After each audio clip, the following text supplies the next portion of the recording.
믿음의 역사, 사랑의 수고, 소망의 인내로 하나님 나라를 세워 갑시다. 아멘. 네. 그런 은혜가 넘쳐나기를 원합니다. 7월 한 달간 하나님 나라 복음에 대해서, 특히 하나님의 의에 대해서 함께 나누고 있습니다. 그리고 지난주에 마음의 법이라는 제목을 통해서 하나님께서는 행동 너머에 마음을 보시고 또 예배보다 화목이 먼저임을 주님이 원하신다라는 것을 함께 나눴습니다. 그리고 오늘 예수님께서 이제 산상수훈 말씀 가운데 율법을 완성시켜 주시기 위해서 바꿔주신 6가지 안티테제가 있는데 그 중에 가장 마지막 이 원수 사랑에 대한 그런 충격적인 말씀을 함께 나누기를 원합니다. 이 말씀을 듣기 전에 여러분 한번 생각해 보십시오. 나에게 원수가 있는가? 내가 원수라고 생각하는 사람이 있는가? 너무 강해서 나는 그런 사람이 없는데요. 이렇게 대부분이 그렇게 생각하실 것입니다. 그럼 이 순간 이런 생각을 해보십시오. 생각하기도 싫은 사람이 있습니까? 이름만 들어도 마음이 불편해지는 그런 사람이 있습니까? 나에게 깊은 상처를 준 그런 사람이 있습니까? 나를 억울하게 만든 사람이 있습니까? 나를 배신한 그런 사람이 있습니까? 아마 어쩌면 예수님께서 지금 말씀하시는 원수가 우리가 그렇게 마음에 품고 있는 그런 사람들을 다 포함하는 것일 것입니다. 여러분, 놀라운 건 뭐냐면 예수님께서 이런 마음을 갖고 있는 사람을 뭐라고 말씀하세요? 사랑하라 라고 말씀하신다는 것입니다. 여러분, 이것은 세상이 절대 할 수 없는 사랑입니다. 세상은 말합니다. 원수는 어떻게 해야 된다고요? 갚아야 됩니다. 나에게 상처를 준 사람이 있으면 똑같이 상처를 줘야 됩니다. 그것이 세상의 법 아니겠습니까? 이것이 세상의 논리일 뿐만 아니라 인간의 본능적인 그런 모습입니다. 그런데 예수님께서는 그 본능을 정면적으로 거스르는 거예요. 이 세상의 방식과도 전혀 다르게 뭐라고 말씀하신다고요? 원수를 사랑하라. 이게 주님의 뜻 아니겠습니까? 그래서 우리가 이 말씀을 통해서 이것이 바로 하나님의 의이고 더 나은 의이고 그것이 바로 마음의 법임을 깨닫고 우리가 그렇게 행하는 자가 되기를 원합니다. 예수님께서 또 내 이웃을 사랑하고 내 원수를 미워하라 하였다는 것을 너희가 들었으나 이러면서 말씀을 시작합니다.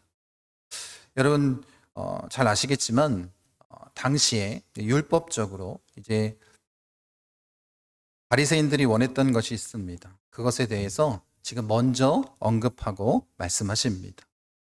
내 이웃을 사랑하고 내 원수를 미워하라. 이것이 지금 세상 사람들이, 지금 이 바리새인들이 주장하고 있는 율법의 해석이었습니다.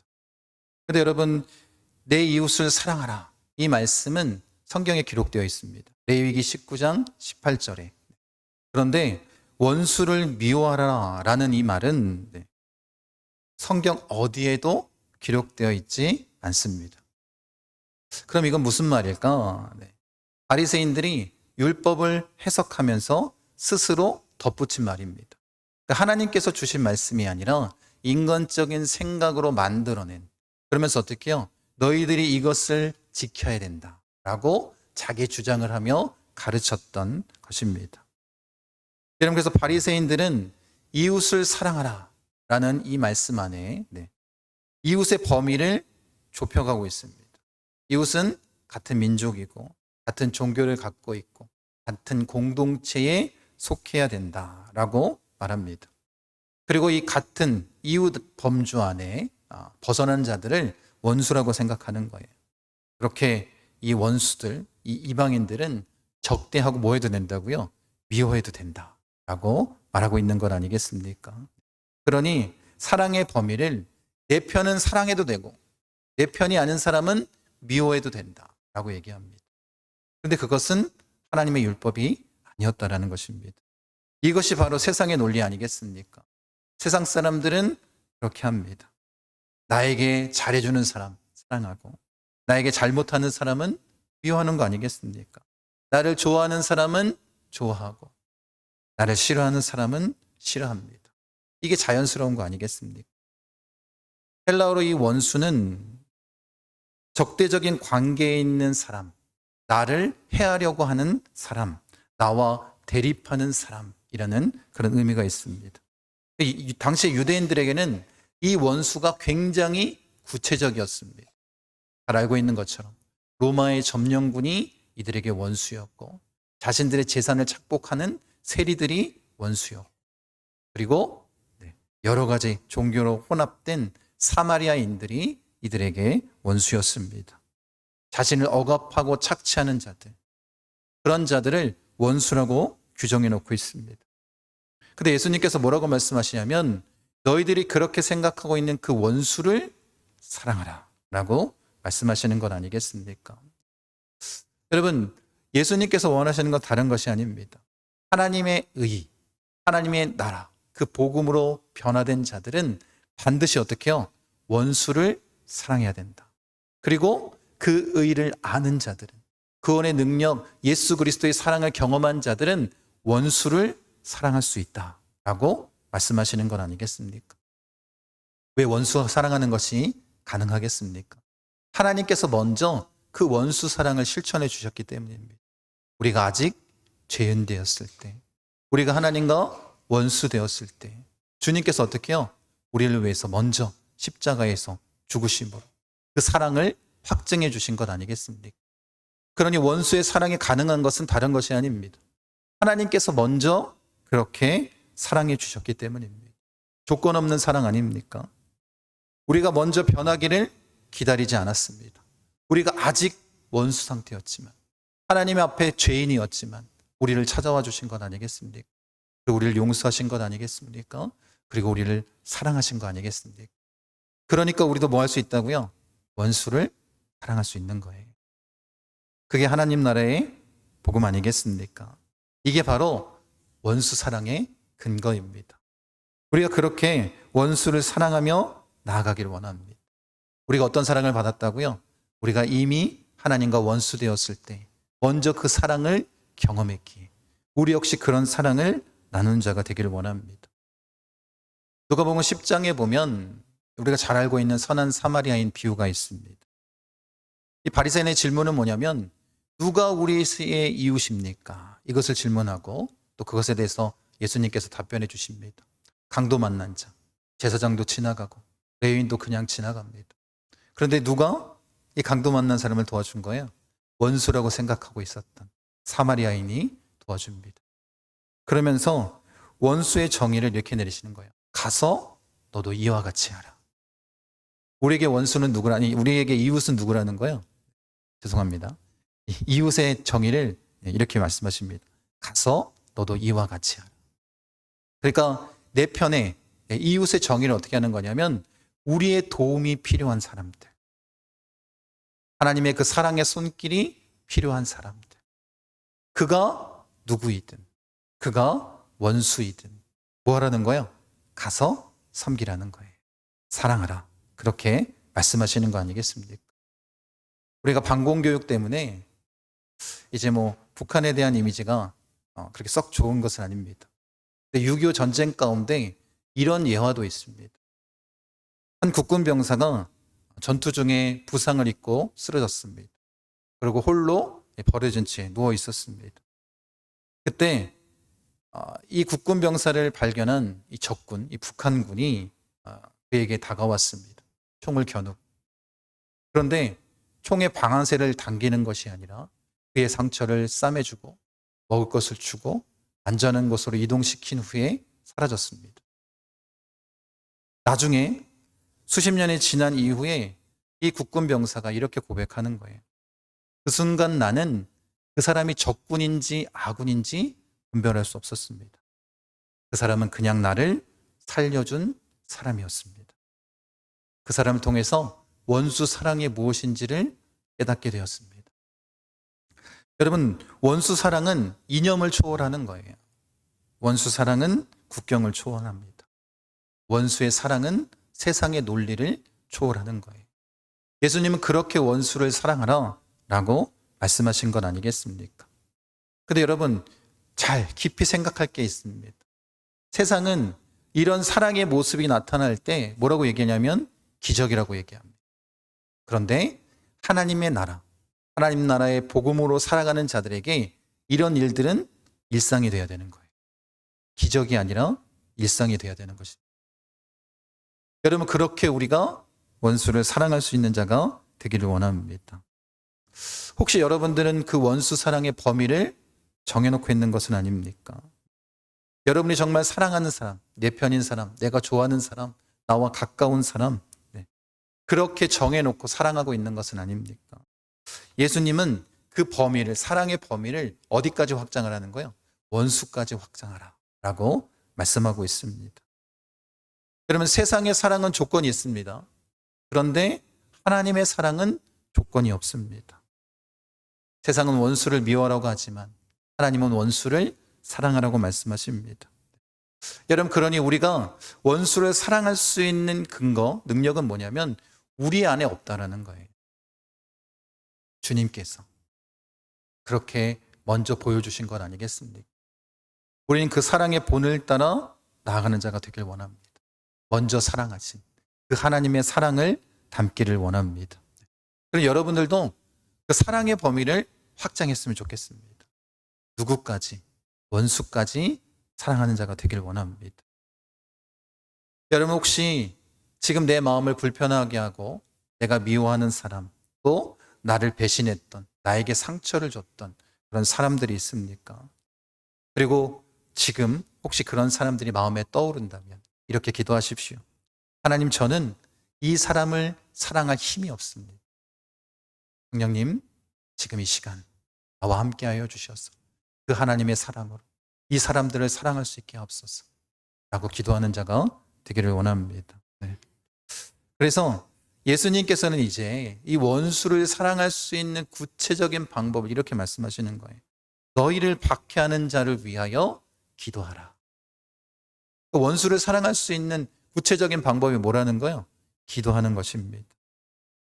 그럼 예수님께서 원수를 사랑하라고 하면 명령하는 것을 그친 것이 아니라 뭐 하라고요? 기도하라 라고 그렇게 명령하십니다. 그럼 왜 우리가 기도해야 됩니까? 왜 원수를 사랑할 수 있는 구체적인 방법이 기도입니까? 여러분, 우리가 원수를 사랑할 수 없을 때 하나님 앞에 기도하면 그 마음을 누가 만져주실까요? 하나님 만져주시지 않겠습니까? 그래서 기도하라 라고 말씀하십니다. 우리가 기도할 때 누가 일하시냐면 하나님께서 우리 안에서 우리의 마음을 고치시기 시작합니다. 만져주시길 시작합니다. 회복시켜 주십니다. 그렇게 우리의 마음을 바꿔주시고 우리가 누굴 사랑할 수 있도록, 원수를 사랑할 수 있도록 만들어주시는 건 아니겠습니까? 여기서 헬라어 기도하라 라는 것은 현재 명령형으로 쓰였습니다. 이 현재 명령형의 의미는 뭐냐면 계속해서 기도하라는 거예요. 지속적으로 기도하라는 것입니다. 여러분, 원수 사랑을 위해서 그냥 감동받고 한 번 기도하는 것으로 끝나는 것이 아니라 어떻게 기도하라는 거예요? 정말 그 사람이 변화되고 내가 사랑할 수 있을 때까지 계속해서 지속적으로 기도하라고 말씀하십니다. 여러분, 혹시 이 설교를 듣고 집에 돌아가서 기도를 한다고 한번 생각해 보십시오. 처음엔 잘 안 될 수도 있고 마음에 내키지도 않을 수 있습니다. 그런데 지속적으로 계속해서 기도하다 보면 그 마음이 바뀔까요? 안 바뀔까요? 내 안에 성령님이 계시기 바뀔 수밖에 없는 거예요. 그래서 기도하라 라고 말씀하십니다. 조금씩 변화되는 거예요. 여러분, 이것은 심리적인 현상이 아닙니다. 영적인 현실입니다. 내 안에 계신 성령님께서 우리의 마음을 바꿔주시는 거예요. 성령님이 우리 안에서 일하시는 거 아니겠습니까? 그런 은혜를 우리가 경험했으면 좋겠습니다. 그렇게 우리의 마음을 변화시키시고 우리와 함께 하시는 그 은혜를 경험하길 원합니다. 여러분, 여기서 중요한 것은 이것입니다. 그러면 우리가 원수를 향해서 무엇을 기도해야 될까? 원수가 벌받게 해달라고 기도하는 건 아닙니다. 원수가 망하게 해달라고 기도하는 건 아닙니다. 원수를 위하여 기도하라 말씀하십니다. 그들의 유익을 위하여 기도하라 말씀하십니다. 여러분, 이게 어떻게 쉬운 일이겠습니까? 여러분, 이것이 얼마나 어려운 일입니까? 나에게 상처를 주고 내 마음 가운데 아직까지도 이 울분이 쌓여 있는데 그 사람의 유익을 위해서 기도한다는 것이 어찌 쉬운 일이겠습니까? 그러니 이 기도는 우리의 힘으로는 불가능하다라는 거예요. 그런데 예수님께서 먼저 본을 보여주시지 않습니까? 십자가에서 자신을 조롱하고 비난하고 못 박았던 그 사람들을 향해 아버지 저들을 사하여 주옵소서 라고 기도했던 그 주님의 기도가 있는 건 아니겠습니까? 이것이 원수를 위한 기도의 모습 아닙니까? 주님이 이미 우리에게 먼저 보여주신 것 아니겠습니까? 그렇게 원수의 사랑을 가르쳐 주셨습니다. 가장 극한 고통 속에서, 가장 극한 배신 속에서 주님은 원수를 위해서 기도하셨습니다. 이 모습을 따랐던 스데반 집사도 있습니다. 돌에 맞아 죽으며 주여 이 죄를 그들에게 돌리지 마옵소서. 스데반 역시 예수님의 본을 따라 원수를 위해 기도하고 있습니다. 여러분, 그렇게 스데반은 예수님의 원수 사랑, 그 모습을 그대로 본을 받아 기도하고 나아갑니다. 죽어가면서도 자신을 죽이는 자들을 향해 기도합니다. 여러분, 우리가 기억할 것은 이것입니다. 그 기도를 누가 들었어요? 사울이 들었습니다. 그리고 나중에 사울이 바울로 변하지 않습니까? 원수 사랑의 이 기도를 통해서 원수였던 사울이 바울이 되는 역사가 나타나는 거 아니겠습니까? 그러니 원수를 위한 기도는 그 사람을 바꿀 수 있습니다. 이게 기도 능력 아니겠습니까? 여러분, 지금 여러분이 용서할 수 없는 사람이 있습니까? 그렇다면 그 원수를 위해서 기도하십시오. 그 사람의 마음이 바뀔 수 있도록, 내 마음이 바뀔 수 있도록 그 사람의 유익을 위해서 기도하십시오. 하나님, 저는 이 사람을 사랑할 수 없고 이 사람을 위해서 기도할 수 있는 힘이 없습니다. 그게 솔직한 심정 아닙니까? 그래서 우리는 하나님의 은혜가 필요한 것이고 성령의 능력이 필요한 것이고 예수님의 본을 따라 우리가 복음 위에 온전히 서서 나아가야 되는 건 아니겠습니까? 꼭 기억하십시오. 원수를 사랑하는 것은 우리의 힘으로 불가능합니다. 여러분, 그러나 원수를 위한 기도를 하면 우리의 마음을 바꾸실 뿐만 아니라 누구도 바꾸신다는 거예요. 원수까지도 바꾸십니다. 예수님은 십자가에서 그 원수된 자들을 위해서 기도하셨고 스데반 역시 죽어가며 그렇게 기도했습니다. 우리도 역시 그 원수를 향해 기도할 수 있는 자가 되길 원합니다. 그러면 우리의 기도가 우리의 원수를 바울로 바꿀 수 있는 거 아니겠습니까? 그런 은혜를 경험하기 원합니다. 여러분, 그러니 여러분도 이 자리에서 결단했으면 좋겠습니다. 우리도 나를 박해하는 자를 위해서 기도하겠습니다. 나에게 상처를 준 자에게 기도하겠습니다. 나를 배신했던 그 사람을 향해 기도하겠습니다. 그렇게 여러분들을 바꾸고 그 사람들을 바꿔나갈 수 있기를 원합니다. 그러면서 마지막으로 이렇게 말씀하십니다. 원수 사랑은 하나님의 아들됨의 증거라는 거예요. 이같이 한즉 하늘에 계신 너희 아버지의 아들이 되리니. 여러분, 그렇게 하나님께서 우리가 하나님의 아들이 된다라고 말합니다. 이것은 어떤 의미냐면 하나님의 아들됨이 증언된다라는 거예요. 우리가 그렇게 원수 사랑을 실천함으로 말미암아 세상 사람들이 우리가 하나님의 아들임을 증언이 되는 것이고 증거가 되는 것이고 그들이 믿게 되는 건 아니겠습니까? 여러분, 그렇게 우리가 하나님의 아들됨을 드러내는 자가 되길 원합니다. 그러니 하나님께서 말씀하신 대로 원수를 사랑하는 것이 바로 이 세상 가운데에 내가 하나님의 아들임을 드러내는 모습 아니겠습니까? 왜 원수 사랑이 하나님의 아들됨의 증거이겠습니까? 하나님이 그렇게 하셨기 때문이에요. 예수님께서 그렇게 말씀하셨기 때문입니다. 그리고 또 뭐라고 말씀하시냐면 하나님이 그 해를 악인과 선인에게 비추시며 비를 의로운 자와 불의한 자에게 내려주신다라고 말씀하십니다. 하나님을 사랑하는 사람에게만 해를 비추시고 비를 내려주시는 게 아니에요. 원수된 자에게도 다 그렇게 행하시지 않습니다. 이것을 신학자들은 일반 은총이라고 말합니다. 여러분, 하나님은 그렇게 모든 사람들을 사랑하시고 원수까지도 사랑하시고 해와 또 비를 비춰주시고 내려주시는 건 아니겠습니까? 여러분, 주님께서 이렇게 행하셨기 때문에 우리가 그렇게 나가야 되지 않겠습니까? 이것은 하나님의 방식인 거예요. 차별 없는 하나님의 방식입니다. 원수에게도 동일하게 이것을 베푸신다라는 거예요. 여러분, 그러면서 예수님께서 뭐라고 말씀하시는 거예요? 하나님의 자녀인 우리도 그렇게 해야 된다는 거예요. 그래야 세상이 알 뿐 아니라. 여러분, 한번 보십시오. 부모를 누가 닮아요? 자녀가 닮는 게 당연한 거 아니겠습니까? 그럼 우리가 하나님을 아버지라고 부르는데 그 하나님 아버지를 누가 닮아야 되겠습니까? 하나님의 자녀인 우리가 닮아야 되는 거 아니겠습니까? 그래서 주님께서 분명하게 말씀하신 것이 바로 이것입니다. 우리가 하나님 나라의 복음으로 변화됐고 하나님의 의, 더 나은 의, 그 마음의 법으로 살아가는 자랍니다. 이제 주님이 말씀하신 대로 원수까지도 사랑할 수 있는 자가 되기를 원합니다. 여러분, 그러면서 마치 우리에게 직접적으로 말씀하시는 것처럼 46절과 47절에 너희가 너희를 사랑하는 자를 사랑하면 무슨 상이 있으리요? 세리도 이와 같이 아니하느냐? 여러분, 우리가 사랑할 수 있는 사람을 사랑하는 것, 세리나 일방인도 똑같이 하는 거 아니겠습니까? 이 세상의 방식으로 사랑하는 것, 그건 이 세상 사람들이 다 똑같이 한다는 것. 그런 것으로 우리가 하나님의 자녀됨이 드러나지 않습니다.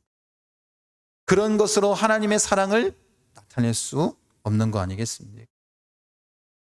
여러분, 그러니 하나님의 자녀가 이 세상 사람들과 다른 것은 뭐 때문에 그렇다는 거예요?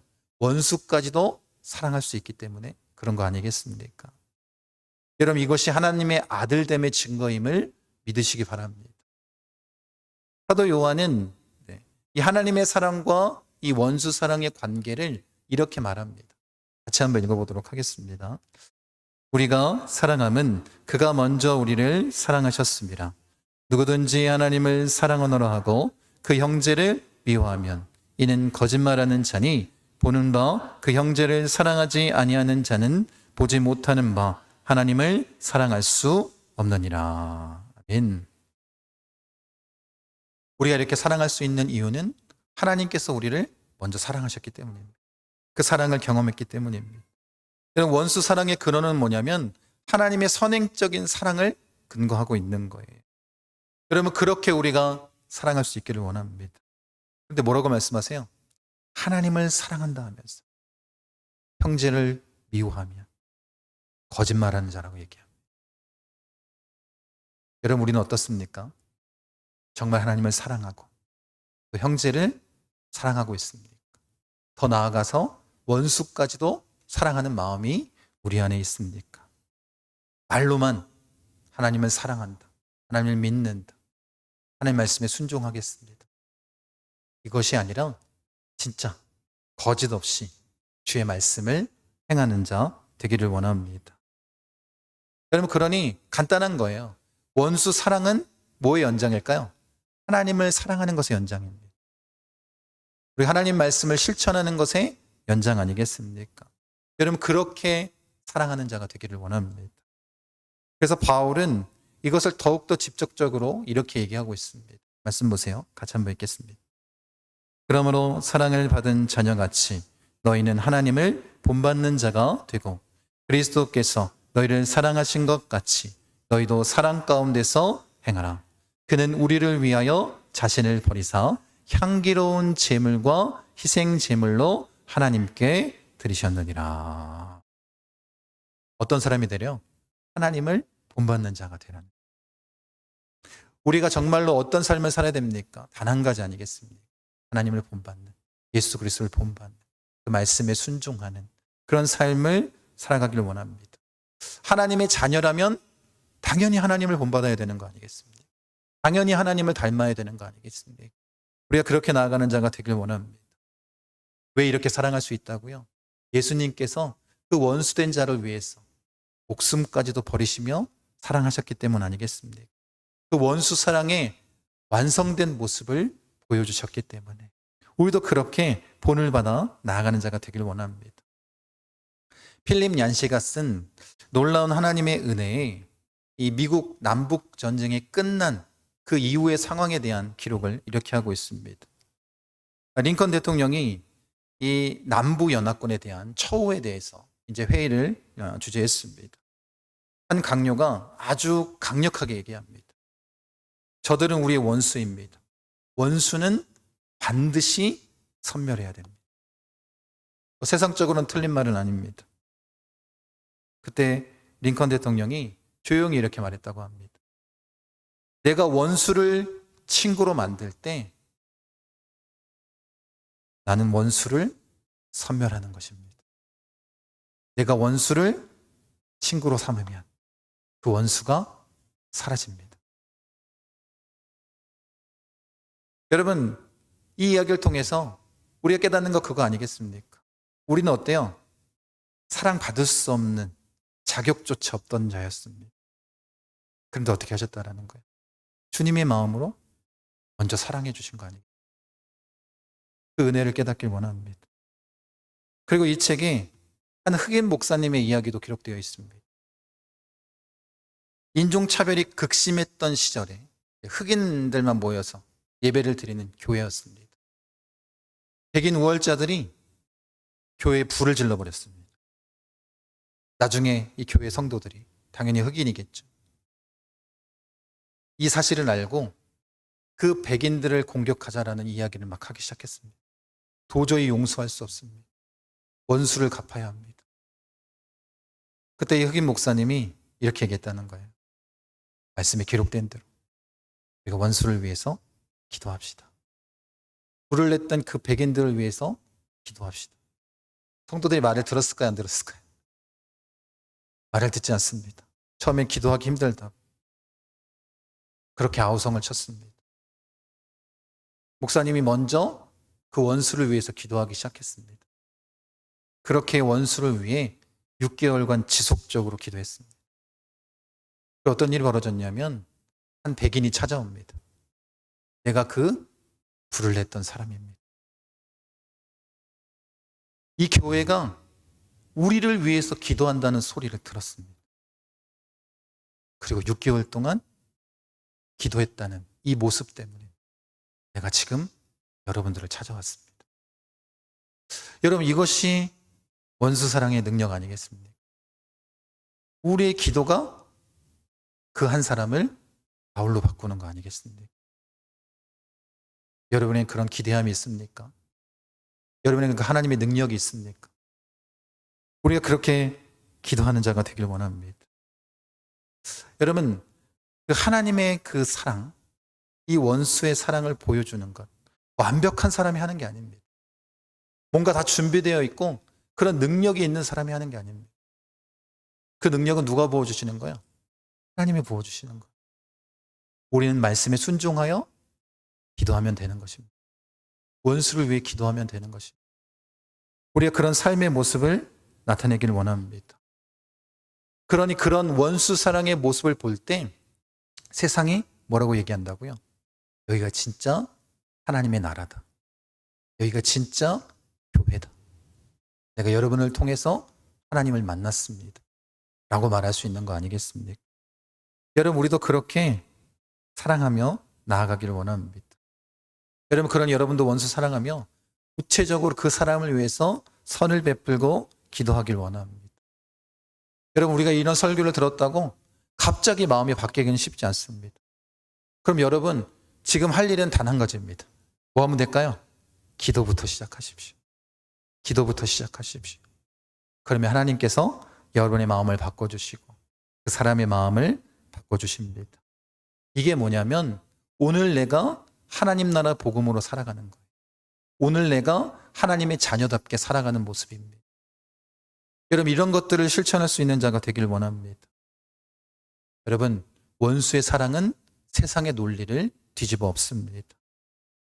원수의 사랑은 기도로부터 시작되는 거예요. 그리고 원수 사랑은 바로 하나님의 아들됨의 증거입니다. 여러분, 우리 목포순복음 중앙교회가 이런 교회 되길 원하는 거예요. 그렇게 하나님의 사랑이 넘쳐났으면 좋겠고 그 말씀에 우리가 순종했으면 좋겠고 그렇게 하나님의 살아계신 능력이 늘 나타났으면 좋겠습니다. 여러분 그렇게 하나님 앞에 온전히 서십시오. 그리고 마지막으로 다시 한번 당부합니다. 우리의 힘으로 불가능하니 오직 하나님께만 의지하는 자가 되길 원합니다. 그렇게 하나님이 원하시는 대로 정말 믿지 않는 자들에게 또 원수와 같은 자들 그들이 주님께로 돌아오는 역사를 경험하길 원합니다. 저는 이 말씀이 계속 이 말씀을 준비하면서 마음에 남아 있었어요. 다른 것이 아니라 우리가 원수를 위해서 기도할 때 우리의 기도를 통해 그 원수가 누구 된다고요? 바울이 될 수도 있는 거 아니겠습니까? 이것을 꼭 기억하시고 끝까지 이렇게 주님의 사랑을 실천함으로 하나님의 아들됨을 증거하는 목구순복음 중학교의 모든 성도님 되시기를 간절히 축원합니다.